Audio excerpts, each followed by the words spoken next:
महाराज की जय। परम प्रतिपाल संत सद्गुरु महाराज की अमृतमय वाणी। प्यारे लोगों, आप लोगों को दो बातों के विषय में कहूँगा। एक तो राम और ईश्वर, दूसरी बात विज्ञान। राम कहने से सब लोग साधारण तरह से जानते हैं कि जैसे हम लोग रामनवमी के दिन जहाँ तहाँ उत्सव देखते हैं, गांव में प्रतिमा बनती है। सब गांव में नहीं, लेकिन बहुत से गांव में राम की प्रतिमा बनती है। लोग ठाकुरबाड़ी जाते हैं, वहां दर्शन करते हैं। दर्शन करके जानते हैं कि श्री राम शरीरधारी विशेष पुरुष थे। जैसा कि प्रतिमा में, चित्र में और ठाकुरबाड़ी में है। मृतिका की प्रतिमा में जैसा रूप है अथवा जो पहले से स्थापित प्रतिमा है, उसका दर्शन करके समझते हैं कि इसी तरह के राम थे। राम कहने से प्रतिमा का रूप, राम का ख्याल आता है। जैसा देखते हैं वैसा ख्याल में आवे, यह प्रचलित स्वाभाविक बात है। यह गलती भी जानते हैं, ऐसी बात नहीं। जो पढ़े लिखे अधिक हैं वे केवल रूपधारी राम ही नहीं समझते, और भी समझते हैं। जैसे श्री राम जब जंगल गए थे तो वे वाल्मीकि के आश्रम में गए, वहां वार्ता हुई। वहां रूप वाले राम वाल्मीकि के सामने थे ही, लेकिन वाल्मीकि जी कहते हैं, राम स्वरूप तुम्हार वचन अगोचर बुद्धि पर अविगत अकथ अपार नेति नेति निति निगम कर। एक तो रूपधारी राम जो वचन में आते हैं और जिनके हाथ, पैर, मुंह, आंख, नाक, कान आदि इंद्रियां हैं। जो इंद्रिय ज्ञान में आवे उसको गोचर पदार्थ कहते हैं। रूपधारी राम का चरण छुआ जाता है। वे सामने हैं, उनकी सुंदरता को देखते हैं, बुद्धि ग्रहण करती है। ऐसा रूप वचन अगोचर बुद्धि पर नहीं कहा जाएगा। अविगत का अर्थ है जो कहीं से हीन नहीं, सर्वव्यापी है तो राम सामने, लेकिन कहते हैं कि सर्वव्यापी है, अलग है। धनुषधारी राम देखने में आते हैं और कहते हैं अलग अलग। नख से शिखा तक देखते हैं, लेकिन कहते हैं अपार। एक तो रूप और दूसरा स्वरूप होता है। एक तो शरीर का रूप होता है और दूसरा आत्मा का स्वरूप कहलाता है। श्री राम जी के शरीर को देखकर भी वाल्मीकि जी स्वरूप के लिए कहते हैं। इंद्रिय ज्ञान में नहीं, बुद्धि से परे है, सर्वव्यापी है, देखने पाने योग्य नहीं, अपार है। वेद उसको नेति नेति कहते हैं। राम का शरीर रूप और राम का स्वरूप दोनों समझिए तो दोनों राम हैं। राम के दोनों रूपों का दर्शन और पहचान अच्छा है। देव रूप का दर्शन हो और आत्म स्वरूप का नहीं तो काम बाकी रहेगा। भगवान राम आज नहीं है, उनकी प्रतिमा है, लेकिन सभी प्रतिमाएं एक सी नहीं है। उनमें कौन सी प्रतिमा ठीक है कहा नहीं जा सकता, ग्रंथ में जैसे रंग रूप का वर्णन किया गया है, उसी के अनुकूल सभी चित्रकार बनाते हैं। जिस चित्रकार में जितनी प्रवीणता है वे उतने अच्छे बनाते हैं। इसलिए कम जानने वाले चित्रकार के बनाए रूप में अंतर पड़ जाता है, लेकिन जो स्वरूप है उसकी प्रतिमा नहीं बन सकती। शरीर को राम को सगुण राम, और जो अलग अपार है वह निर्गुण राम है। राम के सगुण और निर्गुण दोनों रूपों का ज्ञान होना चाहिए। सगुण का ज्ञान इंद्रियों से होता है और निर्गुण का ज्ञान चेतन आत्मा से होता है। बुद्धि से परे चेतन आत्मा है। चेतन आत्मा से जो जाना जाता है वही अविगत अलग अपार नाम है। शरीर प्रकट होता और गुप्त भी होता है। स्वरूप के होने का कारण नहीं होता, किंतु शरीर के होने का कारण होता है। स्वरूप का होना किसी सबब वजह से नहीं होता। वह परम प्राचीन है, परम सनातन है। ऐसा जो पदार्थ है वही अविगत अलग अपार है। समय समय जो भगवान का अवतार होता है उसमें कारण होता है। राम के अवतार के कई कारण हैं। सब अवतारों के कई कारण हैं। सब अवतारों में एक ही रंग रूप नहीं, विविध रंग रूप। राम रूप में, श्याम रूप में बड़ा सुंदर और नरसिंह रूप बड़ा भयंकर। वामन अवतार में बहुत छोटा रूप, केवल 52 उंगली का।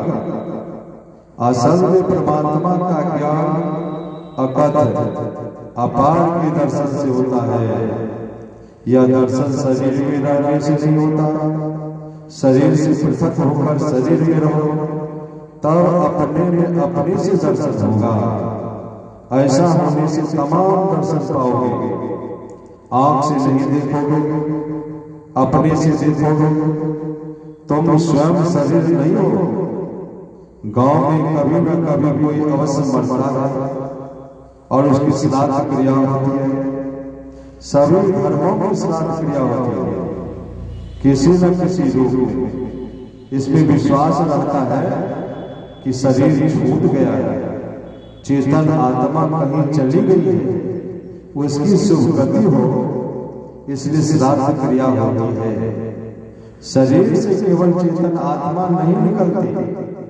इस स्थूल शरीर से सूक्ष्म कारण महाकारण के सहित चेतन आत्मा निकल जाती है। ये तीन शरीर मरते नहीं। अपने स्वयं कोई शरीर नहीं है, शरीर निवासी है। जैसे दूध को मथते मथते आखिर में उससे मक्खन अलग हो जाता है और उसी में रहता है, फिर आप अलग करते हैं।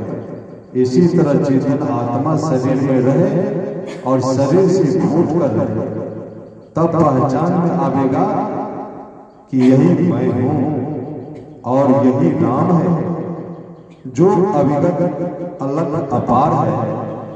सगुण राम के दर्शन से माया में बहुत बढ़ती होती है और निर्गुण राम के दर्शन से मोक्ष होता है।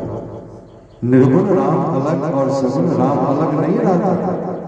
शरीर को पहन लिया तो सगुण है, सब शरीरों को छोड़ दिया वह निर्गुण है। जो भजन करता है वह शरीर से वैसे निकल कर रहता है जैसे दूध से मक्खन। वही जीवन मुक्त होता है, वही अपने को पहचानता है और राम के स्वरूप को भी। आज लोग विज्ञान की ओर पहुंच चुके हैं, इसमें बड़ी इज्जत होती है, बहुत पैसे भी मिलते हैं। अभी सुना कि बिनु विज्ञान की समता आवे, समता एक ही भाव। आज तो भौतिक विज्ञान बढ़ा है, उसने क्या किया? एक भाव को मिलाया नहीं, टुकड़ा किया। जितना भौतिक विज्ञान बढ़ा है उतना ही नाशकारी बना है। यह भौतिक विज्ञान एक क्षण में क्या से क्या नाश कर दे, संसार के पदार्थों को विशेष रूप से जानना भौतिक विज्ञान है। भौतिक विज्ञान में समता नहीं आई है और न आ सकती है। भौतिक विज्ञान की बढ़ती हुई है लेकिन अंत नहीं हुआ है। सब के सब जिस मूल पदार्थ पर अवलंबित है वे राम है, परमात्मा है, वे आध्यात्मिक विज्ञान है। इसके लिए स्कूल कॉलेज जाने की जरूरत नहीं है, अपने अंदर अभ्यास करने की जरूरत है। भौतिक विज्ञान में समता आएगी इसका विश्वास नहीं किया जा सकता है।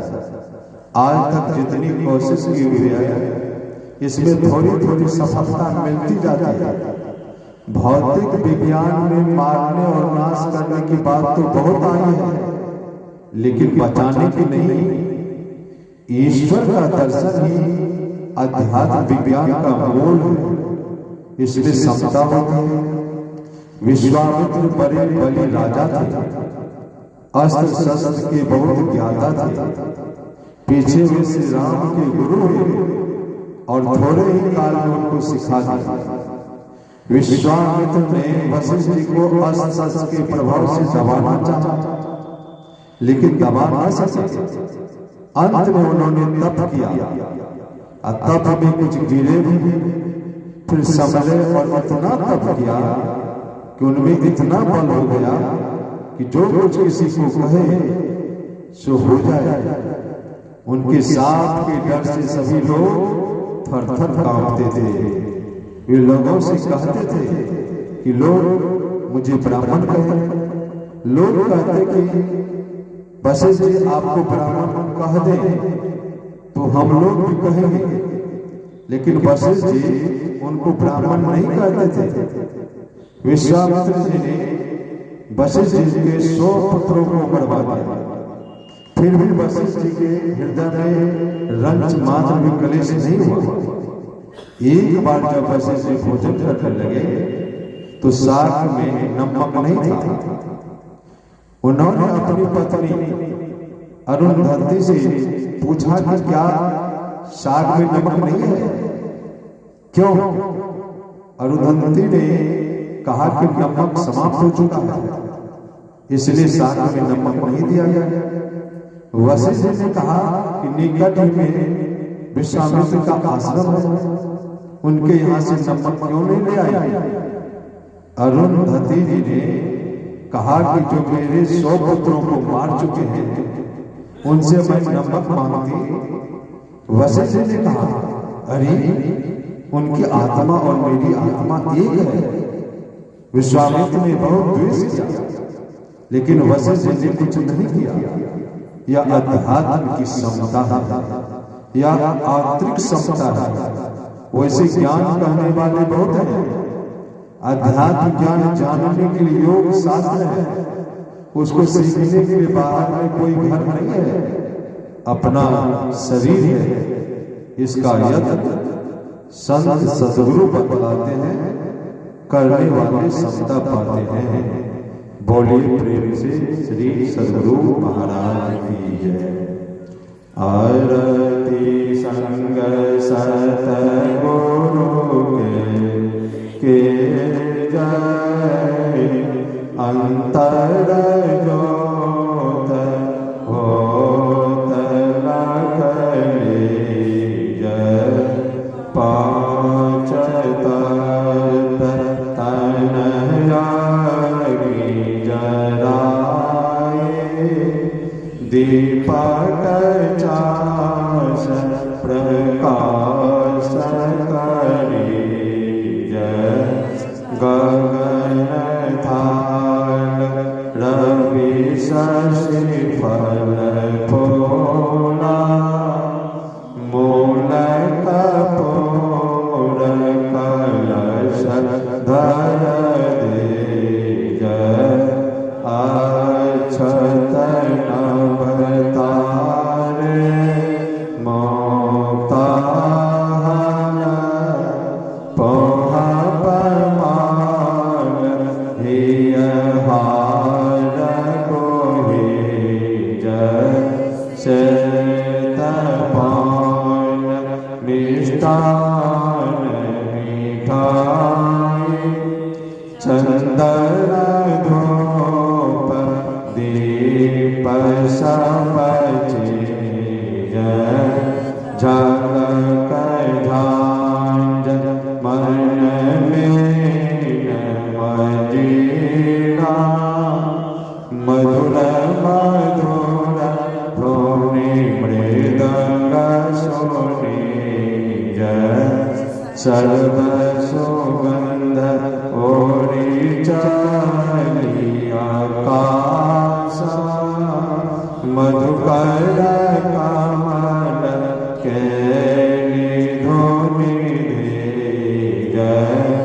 निर्मल ज्योत जरत घट माए देखत दृष्टि दोष सब चीज अधर धार अमृत वही आव सतमत द्वार अमर रस भेज पी वय सुरत मत वाले चढ़ चढ़ मागे आमेरा शरीर कोट भान छबित जो जाने अलग पार लखी लागन छिन छिन सोरत अधर पर राख गुरु प्रसाद आगम रस पेय दमकत करक करक गुरु धाम उलटिया तुलसी तन तेज आरत तन मंदिर के जय दृष्टि योगल कर सन्मुख दे चमके दो सूक्ष्म ब्रह्म ज्योति अनुपम जगमग जगमग रूप ब्रह्मांड निराखी निराखी ज्योति तज देय शब्द सोलतया भ्यास सरतन करी करी सार शब्द गही ले